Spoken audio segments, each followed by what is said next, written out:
Structural encroachment है वो इन दोनों रोड्स पे वो ना के बराबर है, बहुत कम है। कि होना कुछ नहीं है, वो लोग बुलडोजर लेके आएंगे, वो फोटोशूट होगा, सारा मीडिया आ जाएगा। बड़ी तारीफ हो रही है मैंने साहब की कि उन्होंने बड़े सुकून और इत्मीनान के साथ उन्हें रोका और ये कहा कि ये खुद हम हटवा देते हैं। हम क्यों वो उस नैरेटिव में शामिल होते हैं और उस नैरेटिव को आगे बढ़ाते हैं? हम क्यों उस डर से डरते हैं, उस डर को आगे बढ़ाते हैं? तो जो चीज मशहूर होगी उसी पे इल्जाम लगा के या उसी पे नैरेटिव सेट करके ही तो बात दूर तक जाएगी ना। तो 3 दिन पहले अमाना साहब ने किया, मार्केट की मीटिंग की और उसको पीछे कर लिया गया, और जो स्ट्रक्चरल 2-4 जगह था उसको हटवाया गया। पहले नहीं किया जा सकता था कि उन लोगों पे लानत हो जो सड़कों पे लोगों का रास्ता रोकते हैं, जो रास्तों को तंग करते हैं, लानत दे रहे हैं। तुम्हारे रसूल, हमारे रसूल सल्लल्लाहु अलैहि वसल्लम लानत दे रहे हैं, तो इस एसडीएमसी की जरूरत क्या है? इनक्रोच किए गए वजू खाने से वजू करके हम अपनी नमाज अदा करते हैं और अल्लाह से दुआ करते हैं, तो क्या हमारी दुआएं कबूल होंगी? बहुत कड़वी बात कह रहा हूँ, मुझे नहीं लगता कि वो रुकेंगे, फिर वापस कुछ दिनों में आ जाएंगे। अगर वापस आए तो उन पे इन्हीं नेताओं की जिम्मेदारी है कि सख्त कार्रवाई करवाने की जरूरत है कि वो पीछे नहीं आए। ये कहते हैं गरीब की रोड, भाई कौन सा दोनों रोड पे कौन सा ऐसा दुकानदार है जो गरीब है? कौन सा ऐसा शोरूम वाला है जो गरीब है? मैंने कई नेताओं के, हम उजड़ने नहीं देंगे गरीबों की। भाई तुम पहले कूड़ा घर बनवा लो, भाई तुम अस्पताल बनवा लो, भाई तुम स्कूल बनवा लो, हाँ रोडे चौड़ी करवा लो। मैं पूरी उम्मीद हूँ, ये इलाका बहुत अच्छा इलाका है और यहाँ पे रहने वाले लोग बहुत शानदार लोग, बहुत अच्छे हैं।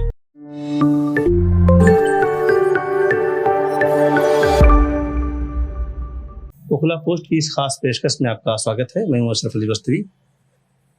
आज आपको मालूम होगा कि मैं इस वक्त ओखला से रिपोर्ट कर रहा हूं और ओखला आज की खबरों में चर्चा में रहा। शाहीन बाग बड़े पैमाने पर चर्चा में रहा है और शाहीन बाग को आज एक तरह से एंड गेम के तौर पर मीडिया में देखा जा रहा था कि आज वहां पर बहुत कुछ होगा। तकरीबन 200-250 के आसपास मीडिया कर्मी, ओबी वैन आपने देखा कि पूरा एक जमवाड़ा था। लोकल लीडरशिप वहाँ पर मौजूद थी जो वहाँ के लोगों को बताने में मसरूफ़ थी कि हम किस तरह से जो इस पूरी कार्रवाई को हम रुकवाने में अपना रोल अदा कर रहे हैं। जो यहाँ की जो चुने हुए जो एमएलए हैं और जो पार्षद हैं वो अपने तौर पे इस चीज़ को डील कर रहे थे। इन तमाम चीज़ों का पूरा दिन ये गेम चला है और हम उसको देख रहे थे और उसे रिपोर्ट भी हमने किया है। हमने सोचा कि अब चल कर देखें और उसके कई पहलू आपके सामने अब तक आ चुके हैं। जो मीडिया में आज आप डिबेट देख रहे होंगे उसमें पहलू आ चुका है, जो खबरें आई उसमें तमाम पहलू अलग अलग अंदाज के आए हैं। कौन से ऐसे पहलू हैं जो आपसे ओझल हैं या कोई ऐसा नैरेटिव जो अब तक नहीं है आपके सामने है? हम कोशिश कर रहे हैं कि वो नैरेटिव आपके सामने आए। मेरे साथ एडवोकेट अता खान कबीर साहब मौजूद हैं। आप ओखला की एक्टिविटीज़ को, ओखला की समाजी एक्टिविटीज़ को, सियासी एक्टिविटीज़ को बहुत करीब से देखते हैं। न सिर्फ देखते हैं बल्कि रिएक्ट करते हैं और पॉजिटिवली रिएक्ट करते हैं और अपना जो इनका से है वो बड़ी दमदारी के साथ सोशल मीडिया के जरिए से जहां कहीं मौका होता है रखते हैं। तो इसीलिए आज हम इनके पास पहुंचे हैं कि इनका पॉइंट ऑफ व्यू क्या है, इन्होंने पूरे मामले को किस तरह से देखा है, अब तक क्या बताते हैं। मुझे बताइए कि आप लगातार ओखला की तमाम सरगर्मियों पर नज़र रखते हैं, यहाँ की सियासतदानों की एक्टिविटीज़ पर नज़र रखते हैं, यहाँ की समाजी मसाइल पर नज़र रखते हैं। आज ये जो दिन भर कार्रवाई चली, कई हफ्तों से इस पर मामला चल रहा था मीडिया में, क्या कुछ देखा है? क्या नैरेटिव आपका इस सिलसिले में? बहुत बहुत शुक्रिया अशरफ भाई, आप तशरीफ़ लाए। आप जो है आज के जो इंक्रोचमेंट और पिछले 10-15 दिन से इंक्रोचमेंट हटाने सब पे जो एक एमसीडी की मुहिम है, कार्रवाई है, उस पे आप बात कर रहे हैं। तो देखिए, मैंने आज से हफ्ता भर पहले 10 दिन पहले भी लिखा था कि ये कुछ भी नहीं है एक्सरसाइज, ये सिर्फ एक सिंबॉलिक है। और जो बीजेपी या और पार्टीज हैं, ख़ास तौर से बीजेपी, वो एक डर फैलाने के लिए और एक नैरेटिव सेट करने के लिए वो ये सब कर रही हैं। क्योंकि जो स्ट्रक्चरल एनक्रोचमेंट है वो इन दोनों रोड्स पे वो ना के बराबर है, बहुत कम है। वो आप देखेंगे कलिंदी कुंज रोड पे कि दुकानदारों ने आगे सामान रख रखे हैं, ये सब है, उसके अलावा था नहीं। तो वही मैंने पहले भी कहा था कि वो होना कुछ नहीं है, वो लोग बुलडोजर लेके आएंगे, वो फोटोशूट होगा, सारा मीडिया आ जाएगा, हमारे वाले यहाँ के ओखला के जितने भी सुस्त पड़े हुए नेता हैं, जिनके पास कोई ऐसी सरगर्मी काम करने के लिए कुछ है नहीं कि कौन सा मुद्दा ऐसा है जिससे टीवी में आए, तो उसमें वो बुलडोजर पे कोई चढ़ने की कोशिश करेगा, कोई लेटने की कोशिश करेगा, कोई फोटोग्राफर तैयार होंगे कि इधर से खींचना उधर से खींचना, कोई बस में बैठेगा, कोई बस पे चढ़ जाएगा। वही सब हुआ, वो पहले ही लिख दिया था, वही सारी चीजें हुई, वो आपने देख ली, उसके अलावा कुछ था नहीं ना है। उसके अंदर काम और है, मुद्दे और हैं। मुझे बताइए कि इस पूरे मामले में एक तो अपोजिशन लीडर्स थे जो, जैसा कि आपने बताया कि वो फोटोशूट में मसरूफ दिखाई दिए और ऐसा दिखाई दे रहे थे कि वो कुछ कर रहे हैं अपनी तरफ से रोकने के लिए। दूसरे जो यहाँ का जो एक तरह से एमएलए साहब हैं, पार्षद साहब हैं, वो थे। बड़ी तारीफ हो रही है एमएलए साहब की कि उन्होंने बड़े सुकून और इत्मीनान के साथ उन्हें रोका और ये कहा कि ये खुद हम हटवा देते हैं, और आज वो हीरो के तौर पर भी देखे जा रहे हैं। इस बारे में क्या कहेंगे?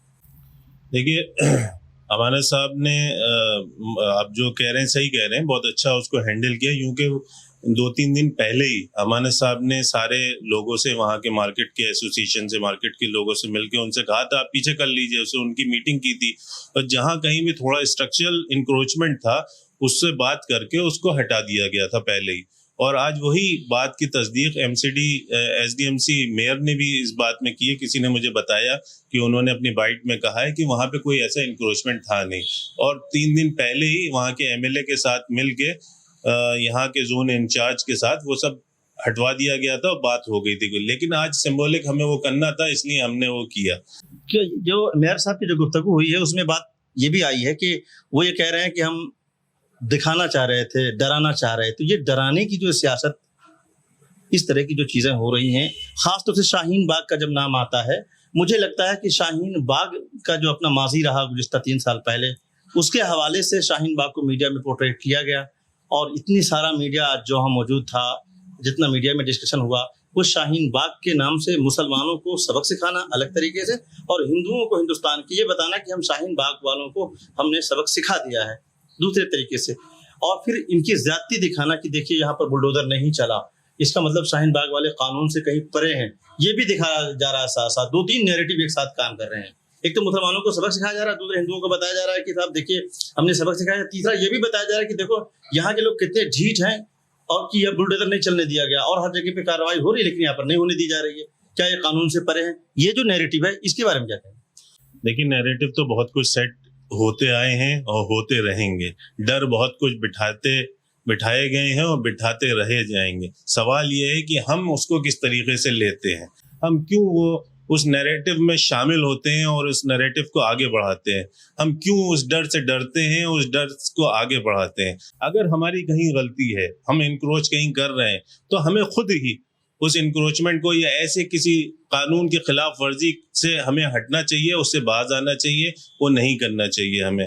दूसरे नैरेटिव जो सेट कर रहा है करते रहना चाहिए, जो डर बिठाना चाहे बिठा। आप क्या कर रहे हैं वो इम्पोर्टेंट है। उसमें इलाके के अंदर बहुत से ऐसे मुद्दे हैं जिस पे बात होना चाहिए, बहुत से ऐसे काम है जो करने की जरूरत है।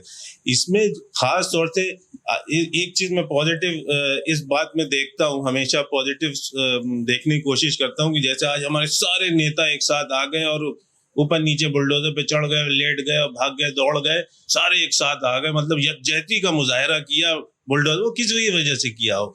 ऐसे ही और चीजें हैं। मान लीजिए डर बिठाया जा रहा है किसी तरफ से, मान लीजिए कोई नैरेटिव सेट किया जा रहा है, तो इन्हीं नेताओं की जिम्मेदारी है कि उस नैरेटिव को काउंटर करें, उस डर को खत्म करें, या बस बुलडोजर पे लेटने तक ही जिम्मेदारी है। आप भी जानते हैं इस इलाके के अंदर और बहुत मुद्दे हैं। शाहीन बाग को तो जाहिर सी बात है, जो चीज मशहूर होगी उसी पे इल्जाम लगा के या उसी पे नैरेटिव सेट करके ही तो बात दूर तक जाएगी ना। तो शाहीन बाग इसलिए इस तरह उसको आप क्या मतलब उनसे तवक्को करते हैं, जिनकी बात कर रहे हैं कि आज जो उनका इत्तेहाद आपको दिखाई दिया, बुलडोजरों पर एक साथ जमा हो गए, कोई लेट गया है, कोई चढ़ गया, तो ये जो एक साथ आ गए सारे लोग, आप कह रहे हैं कि बहुत अच्छा एक मिसाल पेश की है, तो वो कौन से मुद्दे हैं जिन पर चाह रहे हैं कि आप इसी तरह से वो एक साथ फिर आए और उनका सामना करें या उनको टैकल करें? देखिए, ये जो अमानत साहब ने आज से 3 दिन पहले किया, वो क्यों नहीं 2015 में जब ये काम शुरू, आपको याद होगा कि 2015 में भी एनक्रोचमेंट ड्राइव खुद से शुरू की गई थी, अमानत साहब ने कॉल दी थी, अमानत साहब उसमें मौजूद नहीं रहे, और लोग मौजूद रहे, इंक्रोचमेंट हटाया गया, पीछे किया गया, सारे जितने ये फर्नीचर वाले इनको पीछे किया गया। वो सारे, अगर ये काम पहले क्यों नहीं किया गया, ये नेता क्यों नहीं करते हैं, क्यों ये नौबत आने दी, क्यों जो इंक्रोचमेंट जो भी आगे बढ़ा रखा था, मतलब अनस्ट्रक्चरल जो इंक्रोचमेंट था, वो क्यों नहीं इन्होंने हटाया, क्यों जो वो डिवाइडर है कालिंदी कुंज रोड पे वो रोड के सेंटर में नहीं है, क्यों जो है ट्रांसफार्मर्स को नाले पे स्लैब करके रखने की जगह रोड पे रख दिया गया है। तो ये इनकी गलती है, इन नेताओं की गलती है, क्यों नहीं करते ये, क्यों जो 3 दिन पहले अमाना साहब ने किया, मार्केट की मीटिंग की और उसको पीछे कर लिया गया, और जो स्ट्रक्चरल 2-4 जगह था उसको हटवाया गया, पहले नहीं किया जा सकता था, क्यों नौबत आई? अगर पहले होता तो हम सुकून से बैठे होते, इन नेताओं को जानने की कोई जरूरत नहीं थी, वो आते, कोई होता नहीं, चले जाते। इस इंक्रोचमेंट के दरमियान जो मैंने देखा और मेरे साथी जो मेरे सहयोगी इमरान, हम दोनों ने सर्वे किया जा करके कि क्या कुछ हटाया गया है, तो हमने एक बड़ी अजीबोगरीब चीज़ देखी कि हमारे इस पूरे एरिया में 2-3 मसाजिद पड़ती हैं, मदरसे पड़ते हैं, उनके वज़ू खाने, उनके गुस्ल खाने वहाँ सामने थे। आज उन्हें डिसमेंटल किया गया, पहले भी किया गया और आज भी वो खुद भी कर रहे हैं। तो मैं ये जानना चाहूँगा कि वो जो मसाजिद के ज़िम्मेदारान हैं, जो वहाँ पर अल्लाह रसूल की गुफ्तगू होती है, रात दिन वहाँ से यही बताया जाता है कि हम किसी का हक़ न मारें, और वो मसाजिद खुद इंक्रोच करके अगर बनाई जा रही हैं, उनका कुछ हिस्सा भी बनाया जा रहा है, तो ये मतलब इसको किस तरह से देखा जाए? देखिए, एमसीडी की ज़रूरत ही क्या है? हमारे रसूलुल्लाह सल्लल्लाहु अलैहि वसल्लम ने हमारे दीन ने क्या तालीम दी है, क्या बताया है, उसको हमें फॉलो करना चाहिए ना। अल्लाह के रसूल सल्लल्लाहु अलैहि वसल्लम कहते हैं, जिसका मफ़हूम है कि उन लोगों पे लानत हो जो सड़कों पे लोगों का रास्ता रोकते हैं, जो रास्तों को तंग करते हैं, लानत दे रहे हैं। तुम्हारे रसूल, हमारे रसूल सल्लल्लाहु अलैहि वसल्लम लानत दे रहे हैं, तो इस एसडीएमसी की ज़रूरत क्या है? तो हमें पहले ये सोचना चाहिए, वो चाहे मसाजिद हो चाहे कोई चीज हो, हम क्यों, क्या जरूरत है? मैं ना मुफ्ती हूँ ना आलिम हूँ, मुझे फतवा नहीं मालूम कि नमाज वहाँ होती भी होगी कि नहीं होगी। आज हम एक दोस्तों के साथ थे, तो ये मजाक का एक मौजू भी बना कि इंक्रोच किए गए वजू खाने से वजू करके हम अपनी नमाज अदा करते हैं और अल्लाह से दुआ करते हैं, तो क्या हमारी दुआएं कबूल होंगी? वही तो मैं भी कह रहा हूँ ना, मैं यही कह रहा हूँ, जहां तक मुझे इल्म है कि पता नहीं किस हद तक नमाज कबूल होगी कि नहीं होगी, मुझे नहीं मालूम, क्योंकि जो दीन सिखा रहा है, जो इस्लाम सिखा रहा है, इस्लाम तो ये सिखा रहा है कि एक किसी का हक मार नहीं सकते। हुकूकुल्लाह यानी अल्लाह के हक तो अल्लाह एक वक्त को माफ कर सकता है, लेकिन हुकूकुल इबाद यानी इंसानों के हक, मखलूक के हक जो है अल्लाह माफ नहीं करेगा, बल्कि उसका बदल दिलवाएगा। तो हम क्यों ऐसी हरकतें कर रहे हैं? आपको क्या लगता है, जिन लोगों ने किसी भी वजह से वक्ती तौर पर इंक्रोच को पीछे कर लिया है, क्या तवक्को की जाए? क्या वो इंक्रोच को एज इट इज पीछे रखेंगे, या हम बहुत चंद दिनों में फिर इंक्रोच को देखेंगे? उनके लिए जो लोगों ने पीछे कर लिया है, आज का दिन तो उनका दिन है कि हम उनको एक तरह से वो करें, सराहना करें, लेकिन हम उनसे उम्मीद क्या करें? देखिए, मेरी उम्मीद तो पॉजिटिव है और मेरी दुआ भी यही है कि वो पीछे रहे, वो आगे ना आए, अल्लाह के वास्ते आगे ना आए, दीन को, अल्लाह के रसूल सल्लल्लाहु अलैहि वसल्लम की बात को समझे, आगे ना आए, लोगों को रोड, बल्कि जाके कहें अमाना साहब से कि इस डिवाइडर को और इधर ले आइए, रोड को चौड़ा कर दीजिए, इसको लोगों को परेशानी ना हो। कितना जाम लगता है इन रोडों पे, लोगों को परेशानी होती है, उस सब का गुनाह मेरे ख्याल से, मैं कोई फतवा नहीं दे रहा हूँ, उन्हीं लोगों पे जाता होगा जो रोडों को घेरे बैठे हुए हैं, तो उनको बिल्कुल पीछे नहीं आए। लेकिन जो बहुत कड़वी बात कह रहा हूँ, मुझे नहीं लगता कि वो रुकेंगे, फिर वापस कुछ दिनों में आ जाएंगे। अगर वापस आए तो उनपे इन्हीं नेताओं की जिम्मेदारी है कि सख्त कार्रवाई करवाने की जरूरत है कि वो पीछे नहीं आए। हमारे चुने हुए नुमाइंदों की जरूरत है, यही नुमाइंदे जो आज कहते इंक्रोचमेंट के लिए, जब जीत के आना होता, जीतने के लिए वोट चाहिए होता है, तो कहते हैं हम धूल हटवाएंगे, हम इंक्रोचमेंट हटवाएंगे, हम रास्ते चौड़े करवाएंगे,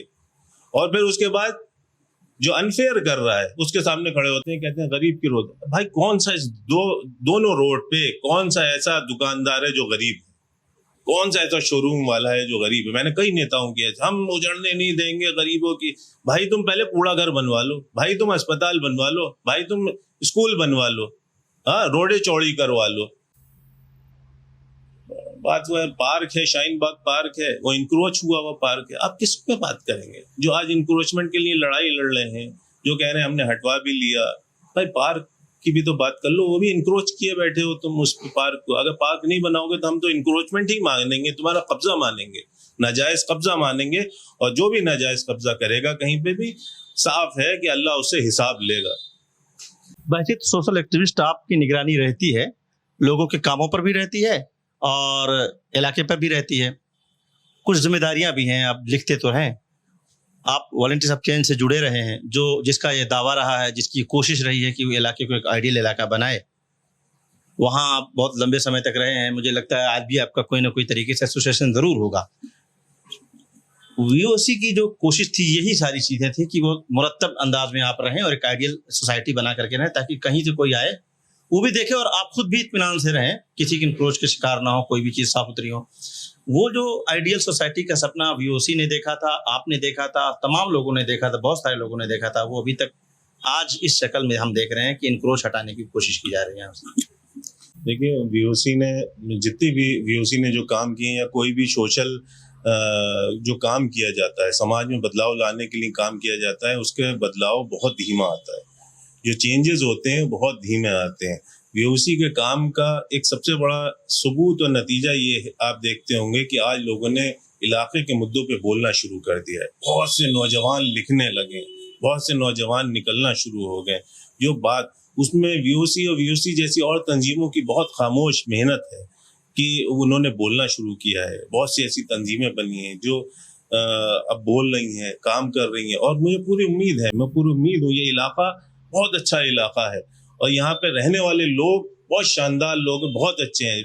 मैं अक्सर अफगान साहब की एक बात मैं कोट करता हूँ कि जब हमारे एक जामिया यूनिवर्सिटी है हमारे बराबर, जो इंडिया की टॉप 10 यूनिवर्सिटी में आती है, और एक उसके बराबर का इलाका है जो 4000 MCD में शायद सबसे नीचे कहीं आता होगा, तो जब वो टॉप 10 यूनिवर्सिटी में आ सकती है पड़ोस में, तो ये इलाका क्यों नहीं टॉप 10 MCD इलाकों में नहीं आ सकता हिंदुस्तान के?